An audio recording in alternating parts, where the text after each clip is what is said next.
ಇವತ್ತು ಸಂಜೆ 6 ಗಂಟೆಗೆ ಇಂಡಿಯಾ ಕೂಟದ ಮೀಟಿಂಗ್. ಡಿಎಂಕೆ ಟಿಎಂಸಿ ಎಡಪಕ್ಷಗಳ ನಾಯಕರು ಈ ಸಭೆಯಲ್ಲಿ ಭಾಗಿಯಾಗ್ತಿದ್ದಾರೆ. ಸರ್ಕಾರ ರಚನೆ ಕುರಿತು ಇಂಡಿಯಾ ಕೂಟದ ನಾಯಕರು ಕೂಡ ಚರ್ಚಿಸಲಿದ್ದಾರೆ. ಸಂಜೆ 6 ಗಂಟೆಗೆ ಎಐಸಿಸಿ ಅಧ್ಯಕ್ಷ ಮಲ್ಲಿಕಾರ್ಜುನ ಖರ್ಗೆ ಅವರ ನಿವಾಸದಲ್ಲಿ ಸಭೆ. ಮಮತಾ ಬ್ಯಾನರ್ಜಿ, ರಾಹುಲ್ ಗಾಂಧಿ, ಸೋನಿಯಾ ಗಾಂಧಿ, ಅಖಿಲೇಶ್ ಯಾದವ್, ಶರದ್ ಪವಾರ್, ಸಂಜಯ್ ರಾವತ್, ಆಪ್ನ ನಾಯಕರು ಕೂಡ ಈ ಸಭೆಯಲ್ಲಿ ಭಾಗಿಯಾಗುವ ಸಾಧ್ಯತೆ. ಸರ್ಕಾರ ರಚನೆಗೆ ಸಂಖ್ಯಾಬಲವನ್ನ ಹೆಚ್ಚಿಸಿಕೊಳ್ಳೋದು ಹೇಗೆ ಅನ್ನೋದ್ರ ಬಗ್ಗೆ ಈ ಸಭೆಯಲ್ಲಿ ಚರ್ಚೆ ನಡೆಸುವ ಸಾಧ್ಯತೆ ಇದೆ.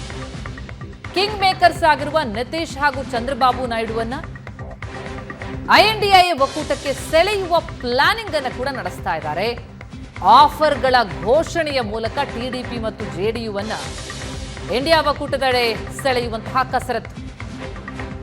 ಬಿಜೆಪಿಗೆ ಸಂಖ್ಯಾಬಲವಿಲ್ಲ. ಎನ್ಡಿಎ ಸಂಖ್ಯಾಬಲದ ಮೇಲೆ ಅಧಿಕಾರದ ಗದ್ದುಗೆಯನ್ನ ಏರಬೇಕಿದೆ. ಈ ಹಿನ್ನೆಲೆಯಲ್ಲಿ ಇಂಡಿಯಾ ಒಕ್ಕೂಟ ಕೂಡ ತಾನು ಸರ್ಕಾರ ರಚನೆ ಮಾಡಕ್ ಸಾಧ್ಯನಾ, ಯಾರನ್ನೆಲ್ಲ ಸೆಳೆದುಕೊಂಡ್ರೆ ಸಾಧ್ಯ ಅನ್ನುವಂತಹ ಅಂಕಿ ಸಂಖ್ಯೆಗಳ ಲೆಕ್ಕಾಚಾರದಲ್ಲಿ ನಿರತ ಆಗಿದ್ದು ಇವತ್ತು ಸಂಜೆ ಸಭೆ ಇದೆ. ಈ ಕುರಿತು ಇನ್ನಷ್ಟು ಡೀಟೇಲ್ಸ್ ಕೊಡ್ತಾರೆ ನಮ್ಮ ಪ್ರತಿನಿಧಿ ಆನಂದ್ ಬೈದ್ರ ಮನೆಗೆ ಸಂಪರ್ಕದಲ್ಲಿದ್ದಾರೆ.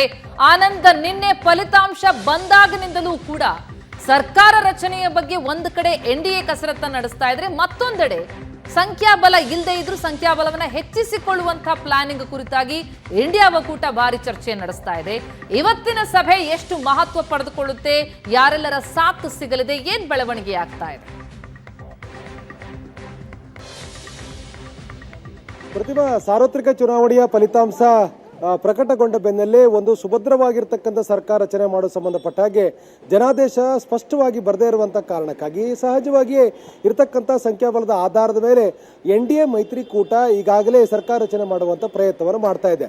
ಆದರೆ ಈ ಬಾರಿಯ ಚುನಾವಣೆಯಲ್ಲಿ ಹೆಚ್ಚಿನ ಸ್ಥಾನಗಳನ್ನು ಪಡೆದಿರತಕ್ಕಂಥ ರಾಜಕೀಯವಾಗಿ ಶಕ್ತಿಯನ್ನು ವೃದ್ಧಿಸಿಕೊಂಡಿರ್ತಕ್ಕಂಥ ಇಂಡಿಯಾ ಕೂಟದ ನಾಯಕರು ಕೂಡ ಸರ್ಕಾರ ರಚನೆ ಪ್ರಯತ್ನವನ್ನು ಮಾಡಲಿಕ್ಕೆ ಮುಂದಾಗಿದ್ದಾರೆ. ಆ ಕಾರಣಕ್ಕಾಗಿ ಅವರು ಇರತಕ್ಕಂಥ ಎಲ್ಲ ಅವಕಾಶಗಳನ್ನು ಕೂಡ ಬಳಕೆ ಮಾಡುವಂಥ ಪ್ರಯತ್ನ ನಡೆಸಿದ್ದಾರೆ. ಹೀಗಾಗಿಯೇ ಟಿಡಿಪಿ ನಾಯಕರನ್ನು ಕೂಡ ಸಂಪರ್ಕ ಮಾಡುವ ಪ್ರಯತ್ನ ಒಂದು ಕಡೆ ಆಗಿದೆ. ಇನ್ನೊಂದು ಕಡೆ ಜೆಡಿಯು ನಾಯಕರಾಗಿರ್ತಕ್ಕಂಥ ನಿತೀಶ್ ಕುಮಾರ್ ಕೂಡ ಸಂಪರ್ಕ ಮಾಡುವಂಥ ಪ್ರಯತ್ನವನ್ನು ಕೂಡ ಮಾಡಿದ್ದಾರೆ.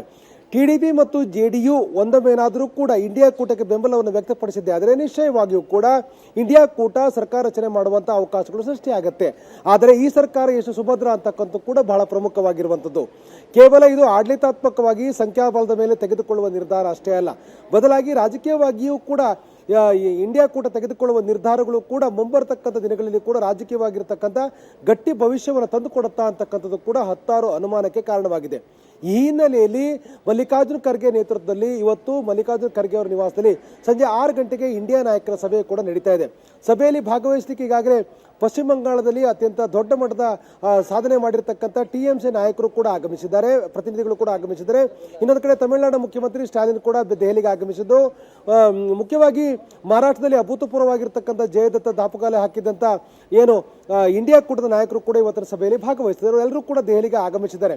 ಇಲ್ಲಿ ಬಹಳ ಪ್ರಮುಖವಾಗಿರ್ತಕ್ಕಂಥದ್ದು ಅಂದರೆ ಇಂಡಿಯಾ ಕೂಟ ಒಂದೊಮ್ಮೆ ಸರ್ಕಾರ ರಚನೆ ಮಾಡುವಂಥ ಅವಕಾಶಗಳನ್ನ ಸೃಷ್ಟಿ ಮಾಡ್ಕೊಳ್ಳೋ ಜೊತೆಗೆ ಈ ಸರ್ಕಾರವನ್ನ ಮುನ್ನಡೆಸ್ತಕ್ಕಂಥವ್ರು ಯಾರು ಅನ್ನೋದನ್ನು ಕೂಡ ನಿರ್ಧಾರ ಮಾಡಬೇಕಾಗತ್ತೆ. ಈಗಾಗಲೇ ಮಲ್ಲಿಕಾರ್ಜುನ ಖರ್ಗೆ ಅವರ ನೇತೃತ್ವದಲ್ಲಿ ಈ ಒಂದು ಇಂಡಿಯಾ ಕೂಟವನ್ನ ಲೀಡ್ ಮಾಡುವಂತ ಪ್ರಯತ್ನ ಮಾಡಿದ್ರೂ ಕೂಡ ಪ್ರಧಾನಮಂತ್ರಿ ಅಭ್ಯರ್ಥಿನ ಯಾವ ಹೆಸರನ್ನ ನಿರ್ಧಾರ ಮಾಡಬೇಕು ಅನ್ನೋದು ಕೂಡ ಬಹಳ ಪ್ರಮುಖ ಆಗತ್ತೆ.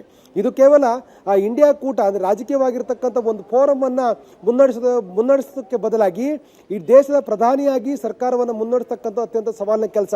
ಆ ಕಾರಣಕ್ಕಾಗಿ ಯಾರು ಈ ಒಂದು ಹುದ್ದೆಗೆ ಬಿಂಬಿತರಾಗ್ತಾರೆ ಅಂತಕ್ಕಂಥ ಕೂಡ ಬಹಳ ಪ್ರಮುಖ ಆಗುತ್ತೆ. ಇವೆಲ್ಲವೂ ಕೂಡ ಇವತ್ತಿನ ಸಭೆಯಲ್ಲಿ ಗಂಭೀರವಾಗಿ ಚರ್ಚೆ ಆಗುತ್ತೆ. ಯಾಕಂದ್ರೆ ಸಂಖ್ಯಾಬಲದ ಕೊರತೆ ಎದುರಿಸ್ತಾ ಇರತಕ್ಕಂಥ ಇಂಡಿಯಾ ಕೂಟ ಈ ಬಾರಿಯ ಚುನಾವಣೆಯಲ್ಲಿ ಅಭೂತಪೂರ್ವವಾಗಿರ್ತಕ್ಕಂಥ ಯಶಸ್ಸು ದಾಖಲೆ ಮಾಡಿದ್ರೂ ಕೂಡ ಸಂಖ್ಯಾಬಲವನ್ನು ರೀಚ್ ಮಾಡಲಿಕ್ಕೆ ಸಾಧ್ಯ ಆಗಿಲ್ಲ. ಆದರೆ ಇರ್ತಕ್ಕಂಥ ಸಂಖ್ಯಾಬಲವನ್ನು ಹೆಚ್ಚು ಮಾಡಿಕೊಳ್ಳೋದ್ರ ಮೂಲಕ ಸರ್ಕಾರ ರಚನೆಗೆ ಬೇಕಾಗಿರ್ತಕ್ಕಂಥ ಪ್ರಯತ್ನವನ್ನು ತೆರೆಮರೆಯಲ್ಲಿ ಮಾಡಲಿಕ್ಕೆ ಮುಂದಾಗಿರ್ತಕ್ಕಂಥ ಇಂಡಿಯಾ ಕೂಟದ ಪ್ರಭಾವಿ ನಾಯಕರಾಗಿರ್ತಕ್ಕಂಥ ಶರದ್ ಪವಾರ್ ಕೂಡ ಎಲ್ಲಾ ರೀತಿಯ ಪ್ರಯತ್ನಗಳನ್ನು ಕೂಡ ಮಾಡಿದ್ದಾರೆ. ಟಿಡಿಪಿ ನಾಯಕರಾಗಿರ್ತಕ್ಕಂಥ ಚಂದ್ರಬಾಬು ನಾಯ್ಡು ಅವರನ್ನು ಕೂಡ ಸಂಪರ್ಕ ಮಾಡಿದ್ದಾರೆ.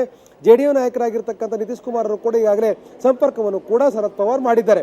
ಆದರೆ ಆಶಾದಾಯಕವಾಗಿರ್ತಕ್ಕಂಥ ಪ್ರತಿಕ್ರಿಯೆಗಳು ಕೂಡ ಟಿಡಿಪಿ ಮತ್ತು ಜೆಡಿಯುನಿಂದ ಬರದೇ ಇರುವಂತಹ ಕಾರಣಕ್ಕಾಗಿ ಸರ್ಕಾರವನ್ನ ರಚನೆ ಮಾಡುವ ಸಂಬಂಧಪಟ್ಟಾಗಿ ಯಾವ ನಿರ್ಧಾರ ತೆಗೆದುಕೊಳ್ಳಬೇಕು ಅಂತಕ್ಕಂಥ ಕೂಡ ಬಹಳ ಪ್ರಮುಖ ಆಗುತ್ತೆ. ಹಾಗಾಗಿ ಇವತ್ತು ಸಂಜೆ ನಡೀತಕ್ಕಂಥ ಸಭೆಯಲ್ಲಿ ಅತ್ಯಂತ ಮಹತ್ವದ ಒಂದು ಚರ್ಚೆ ಆಗತ್ತೆ. ಹಾಗಾಗಿ ಇವತ್ತಿನ ಸಭೆಯಲ್ಲಿ ಭಾಗವಹಿಸಲಿಕ್ಕೆ ಚುನಾವಣೆಗಳಲ್ಲಿ ದೊಡ್ಡ ಸಾಧನೆ ಮಾಡಿರ್ತಕ್ಕಂಥ ಇಂಡಿಯಾ ಕೂಟದ ನಾಯಕರೆಲ್ಲರೂ ಕೂಡ ದೆಹಲಿಗೆ ಆಗಮಿಸಿದ್ದಾರೆ. ಬೇರೆ ಬೇರೆ ಪಕ್ಷಗಳ ಮುಖಂಡರು ಕೂಡ ಇವತ್ತಿನ ಸಭೆಯಲ್ಲಿ ಭಾಗವಹಿಸ್ತಾರೆ. ಮಲ್ಲಿಕಾರ್ಜುನ್ ಖರ್ಗೆ, ಸೋನಿಯಾ ಗಾಂಧಿ, ರಾಹುಲ್ ಗಾಂಧಿ, ಪ್ರಿಯಾಂಕಾ ವಾದ್ರಾ ಸೇರಿದಂತೆ ಪ್ರಮುಖ ನಾಯಕರಲ್ಲೂ ಕೂಡ ಇವತ್ತಿನ ಸಭೆಯಲ್ಲಿ ಭಾಗವಹಿಸ್ತಾರೆ. ಆದರೆ ಇವತ್ತಿನ ಸಭೆಯಲ್ಲಿ ರಾಜಕೀಯವಾಗಿರ್ತಕ್ಕಂಥ ಕೂಟದವನ್ನ ಮುನ್ನಡೆಸಿದಂಥ ನಾಯಕರುಗಳು ಸರ್ಕಾರ ರಚನೆ ಮಾಡೋ ಸಂಬಂಧಪಟ್ಟ ಹಾಗೆ, ಸಂಖ್ಯಾಬಲವನ್ನು ಹೆಚ್ಚಳ ಮಾಡಿಕೊಳ್ಳೋದ್ರ ಸಂಬಂಧಪಟ್ಟ ಹಾಗೆ, ಬೇರೆ ಬೇರೆ ಪಕ್ಷಗಳ ನಾಯಕರನ್ನ ವಿಶ್ವಾಸ ತೆಗೆದುಕೊಳ್ಳೋ ಸಂಬಂಧಪಟ್ಟಾಗಿ ಇರತಕ್ಕಂಥ ಸಾಧಕ ಬಾಧಕದ ಬಗ್ಗೆ ಕೂಡ ಆರಂಭಿಕವಾಗಿ ಚರ್ಚೆ ಮಾಡಬೇಕಾಗತ್ತೆ. ಮತ್ತು ನಿರೀಕ್ಷಿತವಾಗಿರ್ತಕ್ಕಂಥ ಸ್ಥಾನಗಳನ್ನು ಗೆಲ್ಲಬೇಕಾಗಿದ್ದಂಥ ಉತ್ತರ ಭಾರತದ ಕೆಲವೊಂದಷ್ಟು ಪ್ರಮುಖ ರಾಜ್ಯಗಳಲ್ಲಿ ಶೂನ್ಯ ಸಾಧನೆ ಆಗಿರ್ತಕ್ಕಂಥದ್ದು ಮತ್ತು ಮಿತ್ರ ಪಕ್ಷವಾಗಿರ್ತಕ್ಕಂಥ ಆಮ್ ಆದ್ಮಿ ಪಾರ್ಟಿ ಸೇರಿದಾಗೆ ಕೆಲವು ಪ್ರಮುಖ ಪಕ್ಷಗಳ ಸಾಧನೆ ಬಗ್ಗೆನೂ ಕೂಡ ಇವತ್ತಿನ ಸಭೆಯಲ್ಲಿ ಚರ್ಚೆ ಆಗುತ್ತೆ. ರಾಜಕೀಯವಾಗಿ ತೆಗೆದುಕೊಳ್ಳುವ ನಿರ್ಧಾರಗಳು ಎಷ್ಟು ಸೂಕ್ತವಾಗಿರ್ತಕ್ಕಂಥದ್ದು ಮತ್ತು ತಾವು ಇಡ್ತಕ್ಕಂಥ ಹೆಜ್ಜೆಗಳು ರಾಜಕೀಯವಾಗಿ ಯಾವ ರೀತಿಯಾಗಿರ್ತಕ್ಕಂಥ ಪರಿಣಾಮಗಳನ್ನು ಉಂಟು ಮಾಡಬಹುದು ಎಲ್ಲದೂ ಕೂಡ ನಿರ್ಧಾರ ಆಗಬೇಕಾಗುತ್ತೆ. ಹಾಗಾಗಿ ಇವತ್ತು ಮಲ್ಲಿಕಾರ್ಜುನ್ ಖರ್ಗೆ ಅವರ ನಿವಾಸದಲ್ಲಿ ಸಂಜೆ 6 ಗಂಟೆಗೆ ಸಭೆ ನಡೀತಿದೆ. ಆ ಸಭೆ ಸಹಜವಾಗಿ ತೆಗೆದುಕೊಳ್ಳುವ ನಿರ್ಧಾರ ಕುತೂಹಲಕ್ಕೆ ಕಾರಣವಾಗಿದೆ. ಥ್ಯಾಂಕ್ ಯು ಆನಂದ, ತಮ್ಮೆಲ್ಲ ಮಾಹಿತಿಗೆ ಇನ್ನಷ್ಟು ಡೀಟೇಲ್ಸ್ ಅನ್ನ ಪಡೆದುಕೊಳ್ತೀನಿ, ಮತ್ತೆ ನಿಮ್ಮನ್ನ ಸಂಪರ್ಕಿಸ್ತೀನಿ.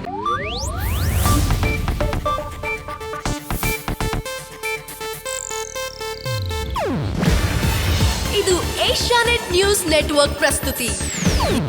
ನೀವು ನೋಡ್ತಿದ್ದೀರಾ ಏಷ್ಯಾನೆಟ್ ಸುವರ್ಣ ನ್ಯೂಸ್.